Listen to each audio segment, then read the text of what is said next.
Programme timeline सां गॾु आहियां असद मुमताज़। नाज़रीन, पाकिस्तान जी सियासत बे स्टॉक एक्सचेंज जियां कॾहिं हेठि त कॾहिं मथे ज़मनी चूंडूं ऐं सेनेट जे इलेक्शन में अपोज़िशन हुकूमत खे मात ॾेई पंहिंजो गिराफ़ मथे कयो त सेनेट जी चेयरमैन ऐं डिप्टी चेयरमैन ते हुकूमत अपोज़िशन खां बदिलो वठी साॻियो ई प्लान जेको आहे उहो पूरो करे छॾियो। हाणे अॻियों मरहलो कहिड़ो हूंदो? अपोज़िशन जो जेको इतिहाद आहे PDM, अॼु उनजो अहम इजलास थियणु हिन वक़्तु जारी आहे। अपोज़िशन जूं तमामु पार्टियूं उन में आहिनि त अॻियों मरहलो छा हुजणु घुरिजे, लॉन्ग मार्च खे कीअं मुस्बत कजे, इस्तीफ़ाउनि वारो ऑप्शन कीअं उनखे कीअं अवल कजे, या वरी अदम एतमाद जी जेका रिथ आहे उहा अगरि आणिजे त कीअं आणिजे। इन तमामु त फ़ैसिला थियण वारा आहिनि ऐं इहो फ़ैसिला हाणे हुकूमत लाइ इन तमामु तर मामलनि में हुकूमत छा थी सोचे, अॼोके प्रोग्राम में इन ते ॻाल्हाईंदासीं। इन वक़्तु असांखे प्रोग्राम में जॉइन कयो आहे तहरीक इंसाफ़ जे MNA जनाब लाल माली साहब, ऐं हुन सां गॾोगॾु डॉक्टर करीम ख्वाजा साहब आहिनि पीपल्स पार्टी जा, ऐं हुन सां गॾोगॾु डॉक्टर निसार चीमा असांखे नून लीग जा MNA जॉइन कंदा। लाल माली साहब, अव्हां खां आगाज़ पिया कयूं त अॼु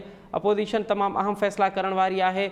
हिकु तासुर इहो पियो ॾिनो वञे त थी सघे थो नून लीग ऐं JUI पीपल्स पार्टी खे इस्तीफ़ाउनि ते राज़ी करे वठनि। अगरि इन सूरत हाल में अगरि इस्तीफ़ाउनि वारो ऑप्शन जेको आहे उहो अचे थो पियो त पोइ हुकूमत जी हिकमत अमली कहिड़ी हूंदी? महिरबानी, पंहिंजो मौक़िफ़ पेश करण जी दावत ॾिनी आहे। सभ खां पहिरीं त तव्हांखे पाकिस्तान जी अवाम खे इहो इतला ॾींदो हलां त अॼु जॾहिं ही सभु जेके कोर्ट खां सज़ा याफ़्ता के करप्ट पार्टियूं के करप्ट लीडरशिप ऐं स्टेटस को जूं जेके कुवतूं हुयूं, इमरान ख़ान 8 अरब रुपयनि जे पैकेज जो ऐलान करे रहियो हो, जेको माण्हुनि खे महांगाई आहे उनखे मुंहुं ॾियण लाइ। अॼु हाणे PDM जो जेको अॼु इजलास थी रहियो आहे उन जो फाइनल जेको ऐलामियूं त अञा अचिणो आहे, पर जेके रिपोर्ट्स अचनि पियूं त उहो जेको हिकिड़ो नारो लॻंदो आहे भारी, त अॼु पीपल्स पार्टी PDM ते भारी थी पई आहे ऐं PDM जो जेको अक्सरियती जेका राय आहे उन खे जेको 9 पार्टियूं आहिनि PDM में शामिल, उहे जेको मुतालबो करे रहियूं आहिनि उन खे रद्द करे छॾियो आहे ऐं इस्तीफ़ा ॾियण खां इनकार कयो आहे। ऐं पार्टी जो फ़ैसिलो ठीकु आहे त पार्लियामेंट में अची जेको आहे पंहिंजो केस विढ़जे ऐं पार्लियामेंट जे थ्रू ई अवाम ऐं अवाम सां तब्दीली जो सफ़र शुरू कजे। जेसिताईं तव्हांजी ॻाल्हि आहे त इहो मुमकिन ई कान्हे। ही बेसिकली जेके PDM में जेके जमायतूं हींअर वेठल आहिनि पार्टी खे पंहिंजे मुफ़ाद लाइ विधी आहे ऐं जिनखे जितां नज़र अचे थो त असांजो मुफ़ाद कीअं सर्व थींदो त उहो ओपिनियन पंहिंजो ॾेई छॾे थी। इन जो आख़िरी ऐलानियो त अचिणो आहे। यकीन तौर ते तव्हां ॾिसंदव त पीपल्स पार्टी न रुॻो अॼु या कल्ह खां ई ॻाल्हि वाज़े हुई त हुननि जेको चिटो जवाबु ॾेई छॾियो आहे। ऐं अॼु जॾहिं तव्हां ॾिठो हिकिड़ी जेका सभ सां अहम ॻाल्हि हुई त ज़रदारी साहब ऐं बिलावल भुट्टो साहब फिज़िकली बि उन में अचण खां मोज़रत करे छॾी ऐं अॼु कराची में वेई वीडियो लिंक जे थ्रू पंहिंजो ख़िताब फरमायो ऐं चवंदो रहियां त पीपल्स पार्टी इन मां इख्तियार करणु चाहे थी PDM मां ऐं जेको उनखे जी मौक़ो मिलंदो। अच्छा लाल माली साहब, अवां आसान लफ़्ज़नि में इहो पिया चओ त तहरीक इंसाफ़ खे हुकूमत खे कंहिं क़िस्म जो को ख़तरो कोन्हे PDM खां? यकीनी तौर ते अॼु इमरान ख़ान चयो त असांखे जेको वॾे वॾो चैलेंज आहे उहो महांगाई जो आहे। अॻु में कोई चैलेंज हुयो न, हाणे कोई चैलेंज आहे। छाकाणि त PDM इन लाइ चैलेंज न आहे त हुननि पाण में एॾा शदीद जेके आहिनि कंफ्लिक्ट मौजूदु आहिनि आइडियोलॉजिकल। हिक ॿिए खे ई तव्हां ॾिसो जेको पीपल्स पार्टी आहे इहो पहिरियों दफ़ो न पई करे PDM सां। तव्हांखे यादि हूंदो 2000 हिकिड़ो भूरबन डिक्लेरेशन हो, उन खां पीपल्स पार्टी फिरी वई हुई ऐं नवाज़ शरीफ़ उन में इहो मशहूरु जुमिलो उन वक़्तु इहो जेको कोर्ट थियो हुयो, जेको ज़रदारी साहब फरमायो हुयो त एग्रीमेंट्स जेके आहिनि उहे को आसमान तां न आहिनि लहंदा, इन करे उनजी को ख़ासि वैल्यू आहे। इन के सां तव्हां नो कॉन्फिडेंस मूव थी सजराणी जे ख़िलाफ़ तव्हां उन में ॾिठो त उन में बि पीपल्स पार्टी जेको आहे नून लीग खां ऐं JUI खां धोखो कयो हुयो ऐं इहो सिलसिलो जेको आहे यको हलंदड़ आहे चार्टर ऑफ डेमोक्रेसी ते पूरी तरह अमल न थियो। तो लिहाज़ा जिन पार्टियुनि जो पाण में एॾो वॾो इख़्तिलाफ़ हुजे उहो पाकिस्तान ते कुझु थी सघनि था। ठीकु है। अच्छा डॉक्टर साहब, JUI मौलाना फज़लुर रहमान नून लीग ते चए थी पई त जेसिताईं इस्तीफ़ाउनि वारो मामिलो न थींदो लॉन्ग मार्च जी का अफ़ादियत न रहंदी। आख़िर इस्तीफ़ाउनि वारे मामले ते डेडलॉक कहिड़ो आहे? महिरबानी। पाकिस्तान पीपल्स पार्टी जो शुरू खां मौक़िफ़ इहो रहियो आहे बेनज़ीर शहीद खां वठी करे, ऐं इहो मौक़िफ़ बेनज़ीर शहीद खां बि अगरि परे वेंदासीं त भुट्टो शहीद, या उन खां बि परे वेंदासीं त हज़रत कायदे आज़म ऐं महात्मा गांधी खे तव्हां ॾिसो त पार्लियामेंट जे अंदरि रही करे बैटल फाइट कबी आहे, पॉलिटिकल फाइट पार्लियामेंट में कबी आहे। जेकॾहिं असीं पार्लियामेंट छॾे ॾियो, महात्मा गांधी या हज़रत कायदे आज़म पार्लियामेंट में न वञनि हा त छा पार्टीशन थिए हा, छा अंग्रेज़ छॾे वञे हा सब कॉन्टिनेंट। इन खे ॾिसंदे असांजी इहा ई आहे त बाबा बैटल फील्ड सियासी जंग पार्लियामेंट जे अंदरि थींदी। मिसाल जे तौर ते असीं रिज़ाइन ॾेई छॾियूं त पोइ छा थींदो? पोइ थी सघे थो त अची वञनि शाह बहादुर जेके वेठा आहिनि, बोनापार्ट अची वञनि, पोइ 10 साल जे लाइ 15 साल जे लाइ उहे अची वेही रहनि, 9 साल लाइ अची वेही रहनि। हींअर वरी स्क्वायर वन खां जहिड़े नमूने हू थींदो न नाग ऐं हुनजी जेका चेस प्लेयर हूंदे 99 ते नाग वेठो हुजे वरी 0 ते पुॼूं जी।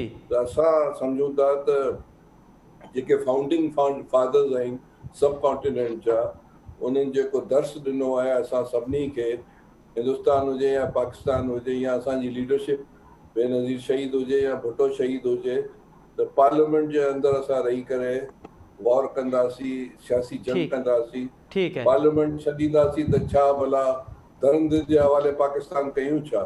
ठीक है, पर डॉक्टर साहब ये हकीकत ना है, पर डॉक्टर साहब ये हकीकत ना है तो छा पीपल्स पार्टी फ़कत ऐं फ़कत सिंध हुकूमत के बचाने लाइ हिन ऑप्शन ते गौर न पई करे?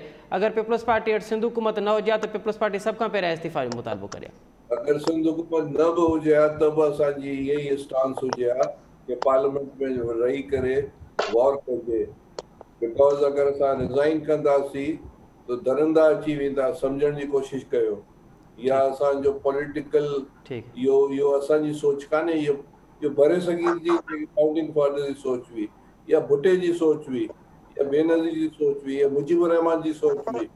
उहो असां उनखे फॉलो कयूं पिया, वो ग़लति कोन पिया कयूं। असीं सम्झूं था पार्लियामेंट जे अंदरि हर चीज़ थी सघे थी। ठीक है, पार्लियामेंट खरीदासीं तो पाकिस्तान में दरिंदा अची वेंदा। ठीक है। डॉक्टर करीम ख्वाजा साहब, लालवानी साहब अवां सां गॾु रहिजो। हिन वक़्तु असांखे ज्वाइन कयो आहे मुस्लिम लीग नून के MNA डॉक्टर निसार चीमा साहब।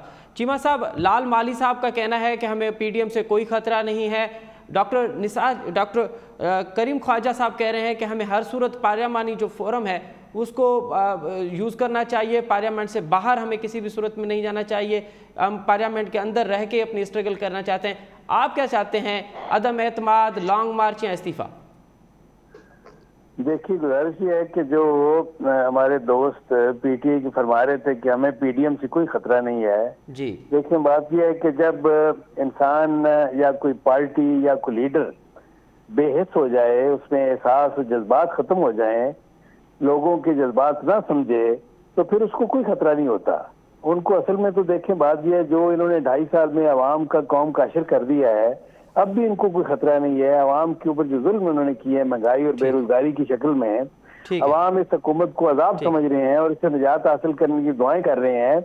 इसके बावजूद इनको कोई खतरा नहीं है। देखें, ये चूंकि ये है कि ज़मीर की खलिश महसूस नहीं करते, क्योंकि अवाम की बात दुआएं जो है वो उनका इन पे असर ही कोई नहीं हो रहा। लेकिन इन पे असर हो या ना हो, लेकिन ये नहीं हो सकता कि पूरी कौम की बददुआएं जो है वो अर्श मोहल्ला पे उनका असर ना हो। ये नहीं हो सकता। इस अजाब से यकीन निजात हासिल होगी। दूसरी बात कैसे हासिल करेंगे डॉक्टर साहब? आप क्या ऑप्शन, आपके पास क्या ऑप्शन? देखें, गुजारिश ये है, ऑप्शन तो हमारे पास बेशुमार हैं। देखें, इनको असल जो खतरा है ना, मैं फिर ये कहूंगा कि इनको PDM से खतरा नहीं है, इनको असल खतरा अपने करतूतों से है। और इनके करतूत ये हैं, इनको ले डूबेंगे। ये इस हवाले से खुद कफील है अपनी तबाही के हवाले से। मैं आपको बताऊं, PDM तो हो या ना हो, इसके बावजूद इनके करतूत इनको ले डूबेंगे। PDM की जो तहरीक है वो तो खैर पूरी कौम के जज्बात की तर्जुमानी कर रही है। और मैं आपको बताऊं कि देखें, कई लायामल हमारे सामने है, कई तरह की स्ट्रेटजी हमारे सामने है। उस हवाले से मुख्तलिफ पार्टियों के दरमियान और पार्टियों के अंदर भी एक ऑनेस्ट डिफरेंस ओपिनियन हो सकता है, दयानतदाराना इख्तलाफ राय की गुंजाइश होती है। लेकिन जो असल हमारा हदफ है, जो निशाना है, जो मकसद है, जो टारगेट है कि इस अजाब से, PTI हुकूमत के अजाब से निजात दिलाई जाए पूरी कौम को, इस हवाले से कोई इख्तलाफ नहीं है, कोई कंफ्यूजन नहीं है। तो डॉक्टर साहब फ़कत इस्तीफ़ा वाले ऑप्शन पे आप और JUI इतने मतलब इसको ही क्यों आप समझते हैं कि ये फ़कत वाहिद ऑप्शन है और ये जब तक ये ऑप्शन इस्तेमाल नहीं होगा लॉन्ग मार्च पे असर होगा? कभी हमने नहीं कहा कि ये वाहिद ऑप्शन है। ये हमारे बेशुमार, it is one of the many available option, बेशुमार जो ऑप्शन हमारे पास अवेलेबल हैं उनमें से एक ये भी है।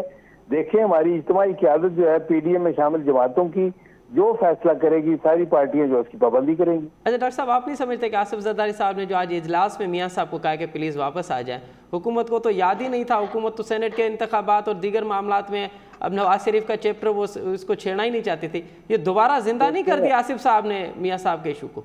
देखिए मियाँ नवाज शरीफ जो है वो अपनी मर्जी से बाहर गए हैं। उनको देखें, ये कि इनको भिजवाने के लिए आपको आइडिया नहीं है कि ये किस कदर ये पुरजोश थे और कितने इनका इसरार था। इनका तो इसरार ये था कि मरियम नवाज भी बाहर जाएं। अच्छा। देखिए बात यह है कि जब वो बाहर गए हैं तो वो खुद नहीं गए, हाई कोर्ट की इजाजत से, हुकूमत की इजाजत से, और फिर यह है कि सरकारी मेडिकल बोर्ड की यूनानिमस रिकमेंडेशन की बुनियाद पे गए और ये तय हुआ कि जब वहाँ उनके मुआलिजीन उनको सफर की इजाजत देंगे, वापसी की इजाजत देंगे तो वो वापस आ जाएंगे, बिला तखीर वापस आएंगे। अब भी मियाँ साहब की यही ख्वाहिश है कि वो बिला तखीर वापस आए। जो ही उनके मुआलिजीन ने उनको इजाजत दी वो बिल्कुल आएंगे जी।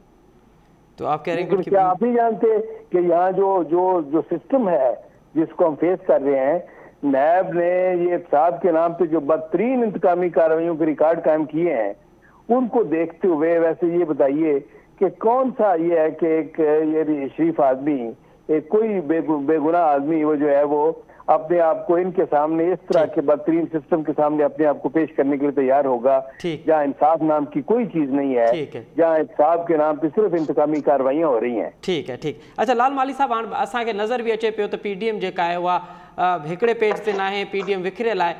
एॾी कमज़ोर अपोजिशन जे बावजूदु हुकूमत डिलीवर छो न पई करे? महांगाई वधियल आहे, ॿिया खोड़ सारा मामला आहिनि, अव्हांखे त एॾी कमज़ोर अपोजिशन मिली आहे, पोइ बि अव्हां डिलीवर न पिया कयो। ॾिसो, पहिरीं त निसार साहब खे जवाब ॾियणु चाहींदुसि त ही दुआऊं ऐं बददुआउनि जो बहितर आहे त ही लॉन्ग मार्च जे बदिरां के दरगाह वरगाह ते को प्रोग्राम रखनि ऐं दुआऊं ऐं बददुआऊं उते वञी ॾियनि।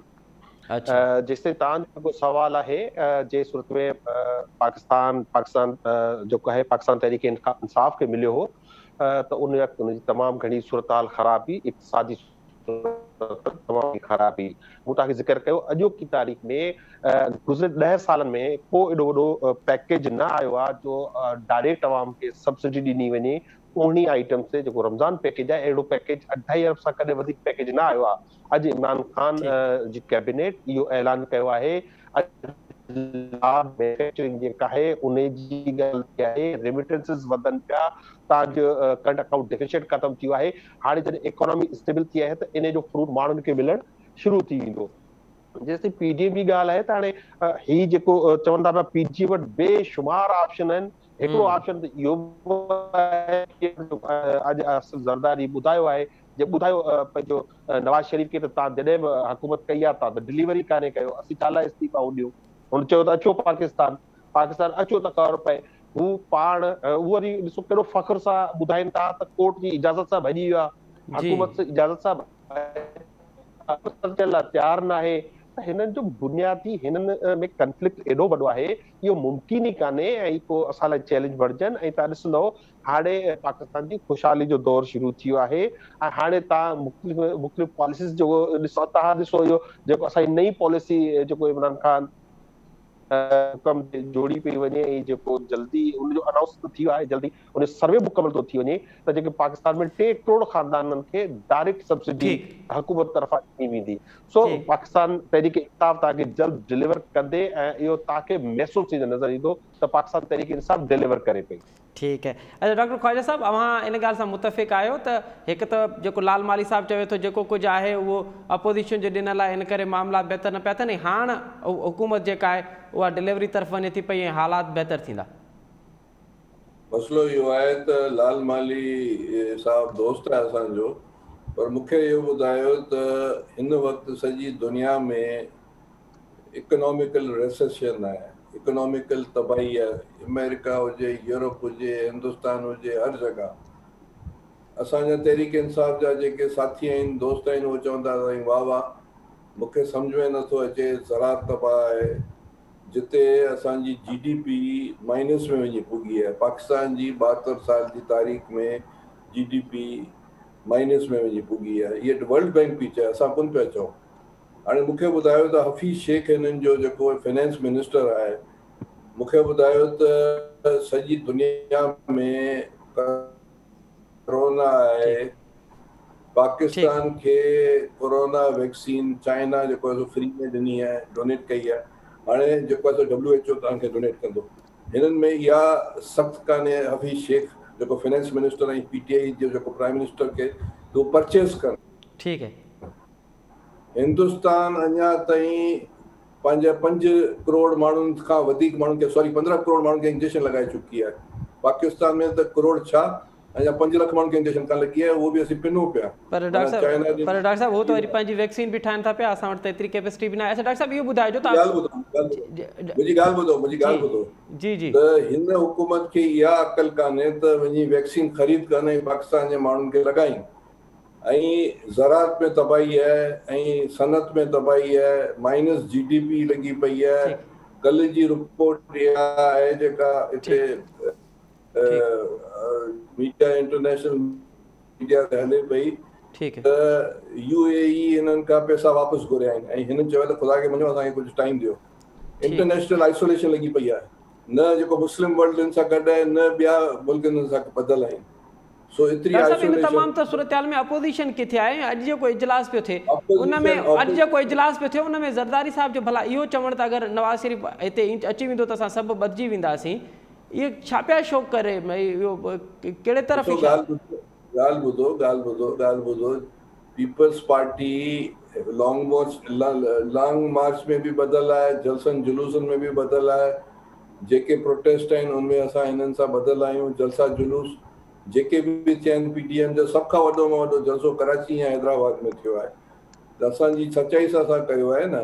बाक़ी पार्लियामेंट जे अंदरि असां रहंदासीं, असीं पार्लियामेंट ख़ाली करे पाकिस्तान में दरंदनि खे अचणु कोन ॾींदासीं। इहा असांजो पॉइंट ऑफ व्यू आहे। बाक़ी जदोजहद असांजी हले पई ऐं थ्रू पार्लियामेंट्री या जेको थ्रू कॉन्स्टिट्यूशनल तब्दीली थी सघे थी उनजी असीं हिमायत कयूं। अदम एतमाद हुजे या ॿी का चीज़ हुजे, जेको पार्लियामेंट जेको कॉन्स्टिट्यूशन में लिखियल आहे, गैर कॉन्स्टिट्यूशनल मीन। पर डॉक्टर साहब हाणे वज़ीर आज़म एतमाद जो वोट वरितो आहे, 6 महीननि ताईं त अदम एतमाद अची नथो सघे। बाक़ी 2 ऑप्शन था बचनि, हिकिड़ो लॉन्ग मार्च जो आहे, ॿियो इस्तीफ़ान वारो आहे। इस्तीफ़ान वारे मामले ते अवां नथा बीहो, लॉन्ग मार्च हाणे अवां कीअं उनखे अहिड़ो असराइतो कंदो जो उहो पंहिंजो नतीजो? लॉन्ग मार्च जो मतिलबु इहो आहे त असां इस्लामाबाद वञी करे पंहिंजो प्रोटेस्ट रिकॉर्ड कराए सघूं था, नंबर 1 ॻाल्हि। नंबर 2 असां स्पीकर जे ख़िलाफ़ आणे सघूं था अदम एतमाद। इहे सभु चीज़ूं थी सघनि थियूं, ऑप्शन्स आहिनि। प्राइम मिनिस्टर खे 6 महीने खां पोइ पहिरीं असां स्पीकर खे कराए छॾियूं, इहो बि थी सघे थो। इनखे अवां सम्झो पिया तव्हां वटि एतिरी अददी अक्सरियत हाणे आहे जो अवां स्पीकर ख़िलाफ़ मूव कंदो, या हिकु दफ़ो ॿीहर अव्हांखे सेनेट जे चेयरमैन जीअं वरी को सरप्राइज़ मिली वेंदो?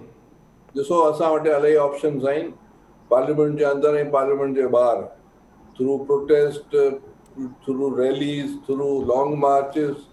पर कॉन्स्टिट्यूशनल मीन असां इस्तेमालु कंदासीं जेको आइन में लिखियल आहे। ठीक है, उन सां बियॉन्ड कोन वेंदासीं त दरिंदा अची वञनि पाकिस्तान। ठीक है। अच्छा डॉक्टर निसार चीमा साहब, ये जो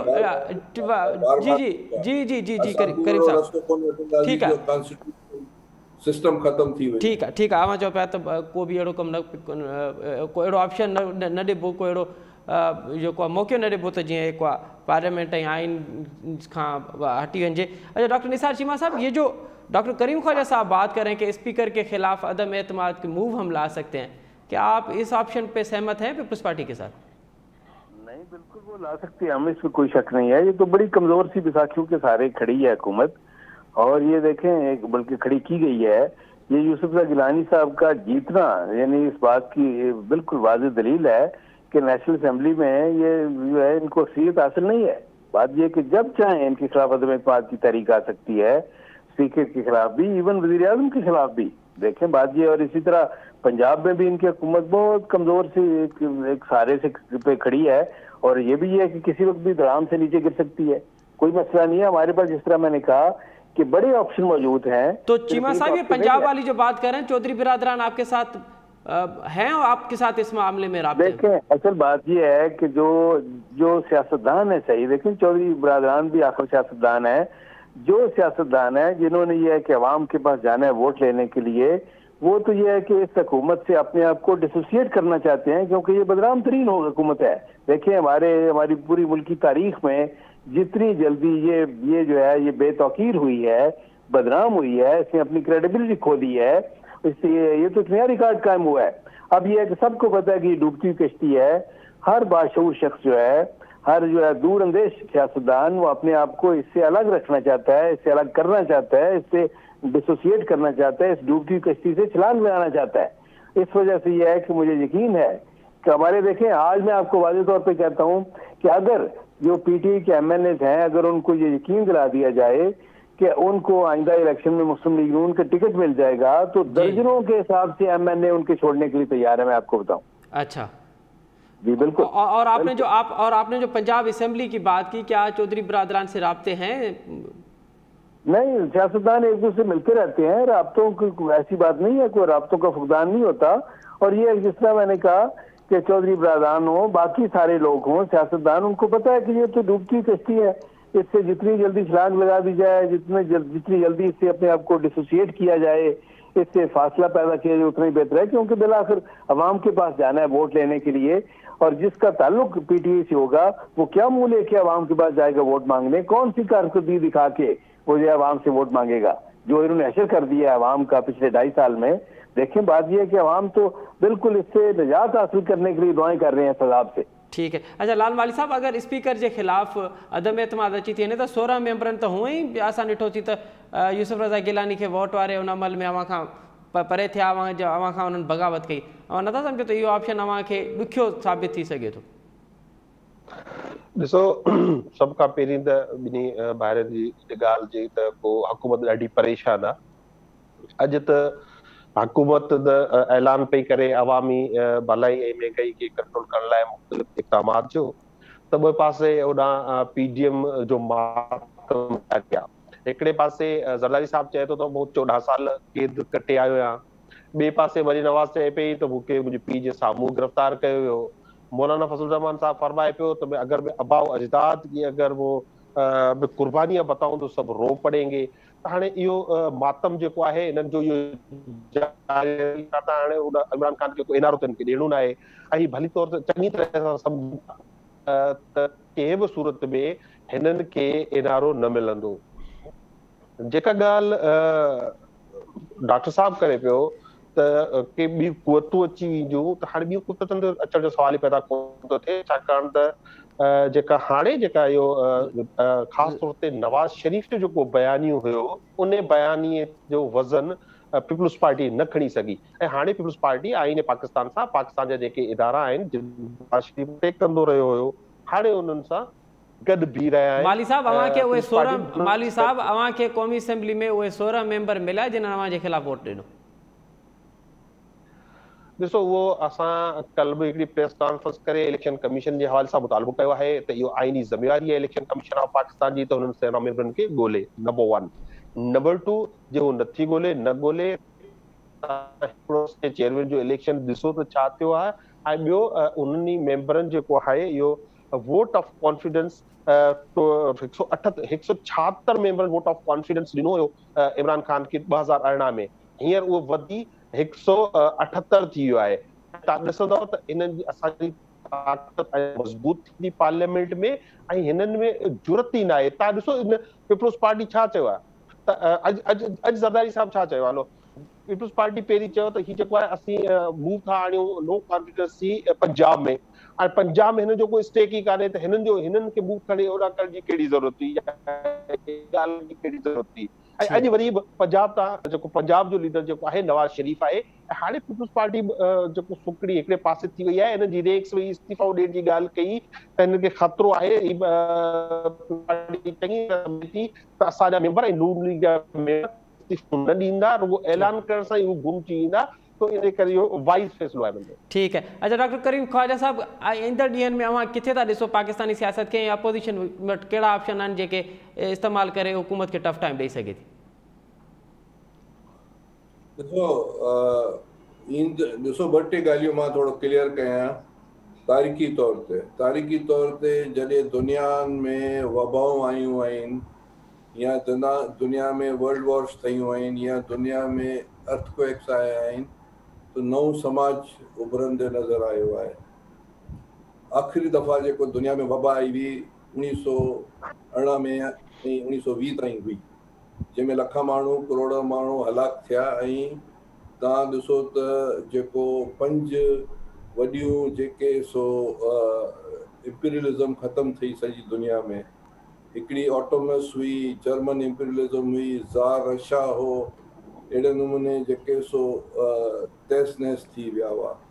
हाणे जेको आहे सो वबा आई आहे ऐं दुनिया में इकोनॉमिकल रिसेशन आहे। इहो हिन साल बि हलंदो ऐं पाकिस्तान माइनस में वियो हलियो आहे। पाकिस्तान में फ्यूचर में असीं उथल पुथल वॾे पैमाने ते सियासी उथल पुथल ॾिसूं पिया। चीज़ूं टुटंदे ॾिसण नज़र पियूं अचनि त समाज में छा तोड़ फोड़ थियण वारी आहे। ही जेका PTI आहे, जेका जिन माण्हुनि ठाही आहे PTI, ऐं जिन माण्हू इक़्तिदार में वठी आया आहिनि, उहे ख़ुदि कमज़ोर थींदे नज़र पिया अचनि। अच्छा, मूंखे इहो लॻे त जहिड़े नमूने ठीकु बाप जेको सो माना जेका छा चवंदा आहिनि, स्टीम जेका जॾहिं पाणी खे तव्हां जेको सो बॉइल कंदा आहियो त स्टीम वांगुरु जी बाफ़, अहिड़े नमूने PTI बि मूंखे ईअं नज़र पई अचे त फ्यूचर हुनजो वन टाइम हो। इमरान खान आयो आहे ऐं पोइ लाल माली खे या त पीपुल्स पार्टी में अचिणो पवंदो या पोइ ॿी के पार्टी में वञिणो पवंदो। अच्छा, सो मूंखे PTI जो मुस्तक़बिल तमामु भयानक नज़र पियो। ठीक है लाल साईं, मुख़्तसरन ॿुधाइजो कहिड़ी पार्टी हूंदी ईंदड़ इलेक्शन में अवां वटि बकौल डॉक्टर करीम ख्वाजा साहब जे? डॉक्टर साहब जेको इकोनॉमी जी ॻाल्हि करे पियो त इहो बिल्कुलु डॉक्टर साहब इंतहा असांजो मौजूद माण्हू आहे, असीं सिखंदा रहंदा आहियूं। पर जेको इकोनॉमी पर डॉक्टर साहब जेको आख़िरी का ॻाल्हि कई आहे त लाल माली बि हाणे कंहिं ॿी पार्टी में हूंदो या पीपल्स पार्टी वटि हूंदो, छा चवंदो मुख़्तसरन हिन ते?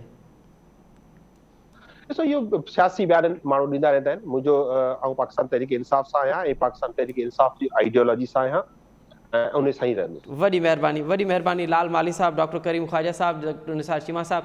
नाज़रीन प्रोग्राम हिते वठूं था नंढी साई खां पोइ प्रोग्राम ॿीहर हाज़िर थींदासीं। नाज़रीन प्रोग्राम एक दफ़ो ॿीहर अव्हांखे भलीकार। एक तरफ़ सिंध हुकूमत इहो ऐलान पई करे त बंदि पियल स्कूलनि लाइ नयूं भर्तियूं कयूं पियूं वञनि, हज़ारे उस्तादनि खे नयूं भर्तियुनि ज़रिए इन्हनि स्कूलनि में आंदो वेंदो ऐं पोइ जेको तालीमी निज़ाम आहे उनखे बहितर कयो वेंदो। ॿिए पासे असां ॾिसूं था पिया त IBA जहिड़े इदारे मां टेस्ट पास कंदड़ गुज़िरियल 4 सालनि खां सरापा एहतजाज आहिनि। सिंध जा 937 हेड मास्टर ऐं अॼु गुज़िरियल 7 कलाकनि खां उहे सिंध असेंबली जे ॿाहिरि आहिनि, सरापा एहतजाज आहिनि। त उन्हनि सां जेके सिंध हुकूमत वाइदा कया उन ते नथी पूरी थिए। इहो को पहिरियों दफ़ो न आहे त इहे हेड मास्टर सरापा एहतजाज आहिनि। हिन खां अॻु में बि असां ॾिसूं था पिया कराची प्रेस क्लब, इस्लाम हैदराबाद प्रेस क्लब ऐं ॿियनि हंधनि ते उहे इन मुतालबे सां सरापा एहतजाज आहिनि त सिंध हुकूमत बार बार उन्हनि खे चवे थी त असां तव्हांजे कॉन्ट्रैक्ट खे पको था कयूं, बल्कि जॾहिं उहे एहतजाज कनि था पिया त उन्हनि सां ॻाल्हि थिए थी पई, पोइ उहा ॻाल्हि जीअं ख़तमु थी पई त उहो मामिलो जीअं जो तीअं थो रहे। अॼु सुबुह खां 7 कलाकनि ताईं उहे सरापा एहतजाज आहिनि। हिन दफ़े उहे कहिड़ी हिकमत अमली तहत आया आहिनि, उन्हनि जा मुतालबा कहिड़ा आहिनि, इन ते प्रोग्राम जे हिन हिसे में तफ़सीली ॻाल्हाईंदासूं। हिन वक़्तु असांखे प्रोग्राम में जॉइन कयो आहे फ़कीर सलीम, जेको असांजो टाइम न्यूज़ जो रिपोर्टर आहे। सुबुह खां वठी उहो रिपोर्ट पियो करे, उनखां हाल वठंदासूं त हिन वक़्तु धरणे जी छा सूरत हाल आहे। फ़कीर सलीम, पहिरियां त इहो ॿुधाइजो त हिन वक़्तु अव्हां धरणे जी छा सूरत हाल आहे? सुबुह खां वठी अव्हां रिपोर्ट पिया कयो, हुकूमती नुमाइंदो को हिननि सां ॻाल्हि करण लाइ आयो आहे? असल ही जेके IBA जी टेस्ट पास करे सिंध के मुख्तलिफ़ ज़िलनि जा 957 जेके नौजवान हुआ, जिनमें मेल ऐं फीमेल ॿई जेके हेड मास्टर अपॉइंट थिया हुआ, उनमां 937 जेके मेल ऐं फीमेल उन बतौर हेड मास्टर जॉइन कयो। सिंध के 30 ज़िलनि जा ये नौजवान जिन उहा टेस्ट पास कई, उनखां पोइ 2017 में सिंध सरकार के ऑफर ऑर्डर ॾिना ऐं 2019 ताईं 2 सालनि जो कॉन्ट्रैक्ट हुयो। जॾहिं उन्हनि खे 2 सालनि खां पोइ रेगुलर करण जे बजाय 1 साल जो वधीक उनखे ॾिनो वियो कॉन्ट्रैक्ट। उन खां पोइ हिननि खे रेगुलर न कयो, एहतजाज शुरू कयो ऐं पोइ वरी कंहिं 6 महीननि जो कॉन्ट्रेक्ट ॾिनो वियो, उन खां पोइ हीउ टियों भेरो कॉन्ट्रेक्ट ॾिनो वियो आहे जेको जुलाई 2021 में ख़तमु थींदो।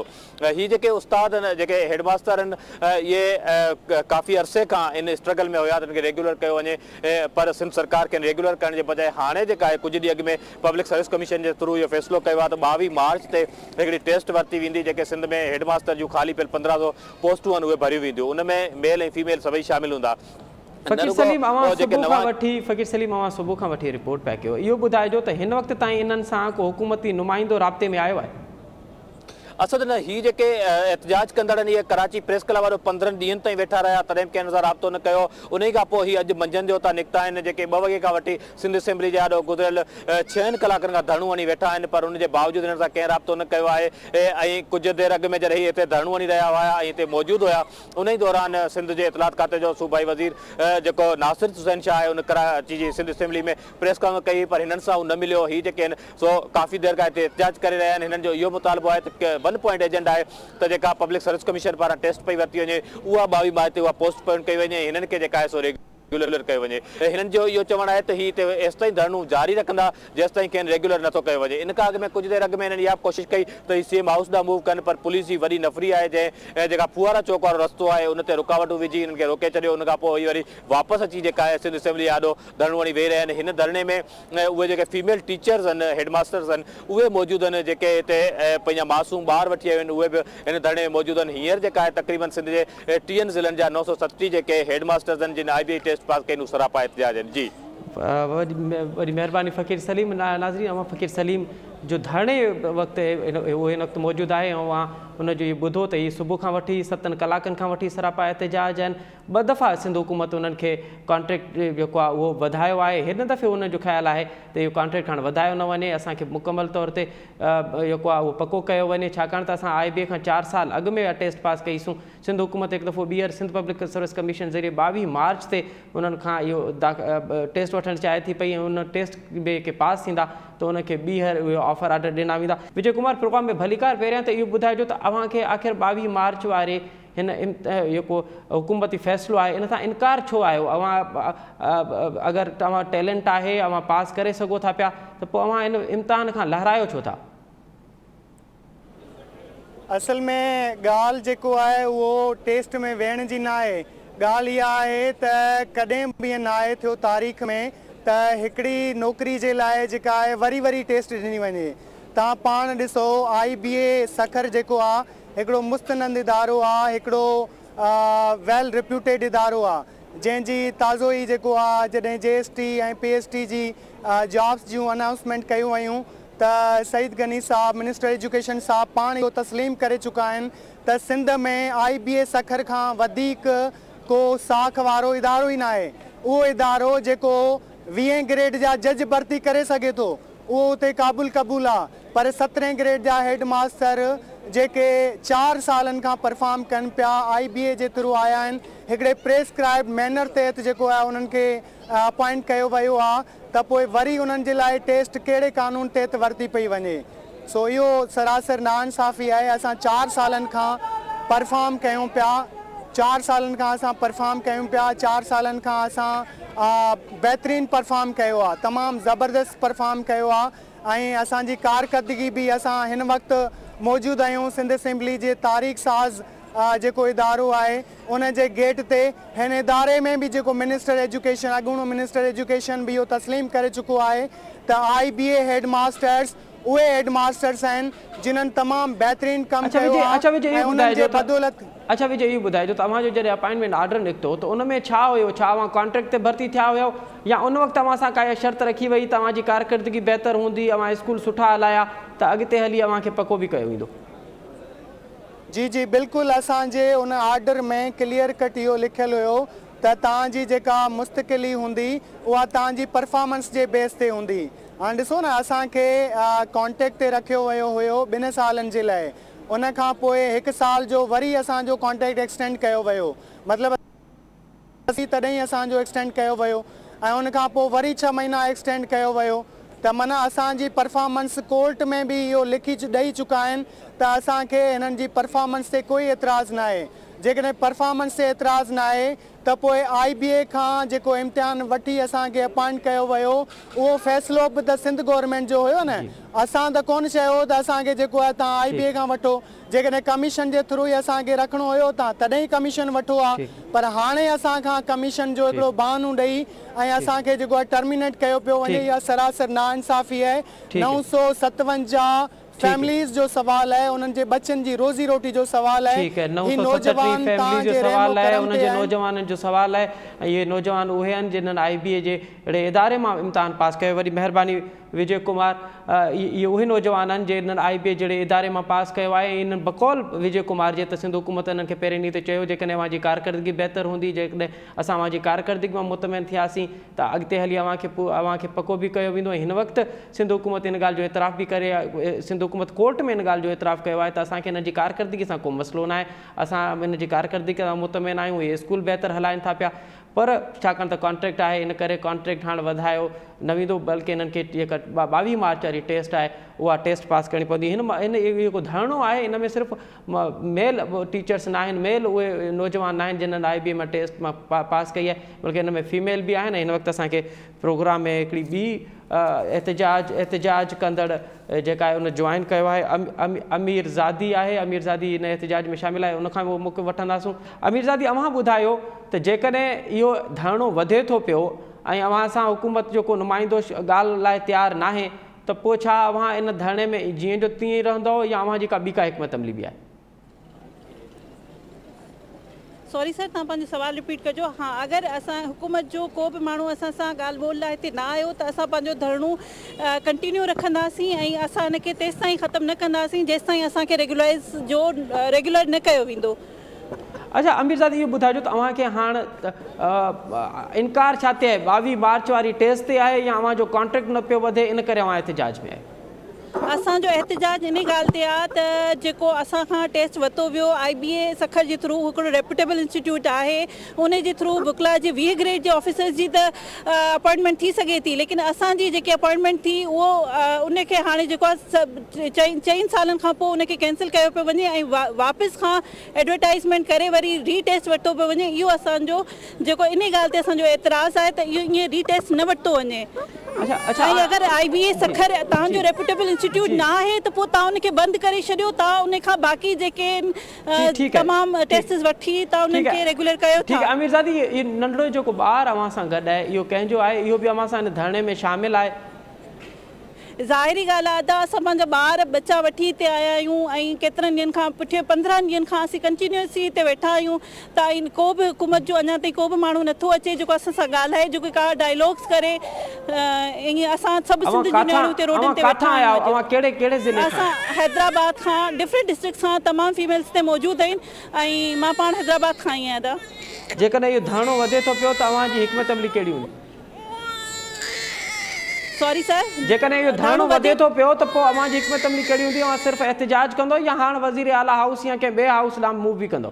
अगरि ही को असांजी ॻाल्हियुनि जो नोटिस न वरितो त असीं एहतजाज कंटिन्यू करे ऐं वज़ीर आला हाउस ॾे असां मूव ज़रूरु कंदासीं। वॾी महिरबानी अमीर ज़ादी, अव्हां असांखे वक़्तु ॾियो। नाज़रीन, अव्हां तफ़सीली मौक़े ॿुधो इन नौजवाननि जो, जेके 937 नौजवान आहिनि सिंध असेंबली जे ॿाहिरां गुज़िरियल 7 कलाकनि खां सरापा एहतजाज। इन खां अॻु में गुज़िरियल 15 ॾींहंनि खां कराची प्रेस क्लब ते सरापा एहतजाजनि इन्हनि जो मुतालबो 1 पॉइंट एजेंडा इहो आहे त इहे 4 साल अॻु IBA मां पंहिंजी टेस्ट पास करे भर्ती थिया ऐं हाणे सिंध हुकूमत उन्हनि खे पको करे।